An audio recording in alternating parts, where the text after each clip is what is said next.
What is color grading in video? Color grading is the process of adjusting the color of your video to make it look more appealing and professional. You can do it in post-production, or you can do it while editing your footage. Color grading is the process of manipulating the color in a video to give it a specific look. It's used to add emphasis, create contrast, and enhance the overall look of a video. It can be used to make a video more visually appealing and engaging for viewers. Color grading can also be used to create an emotional connection between you and your audience. It's a simple concept, but it can be extremely powerful. Color grading can change the mood of your video, make it more dramatic or less serious, and add emotional weight to scenes.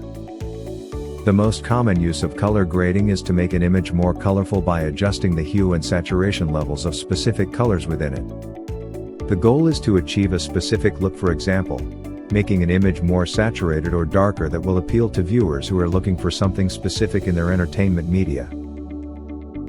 If you want your video to look like a movie, then you'll want to use color grading to make sure that everything looks right, from the tone of your lighting to the color of your objects.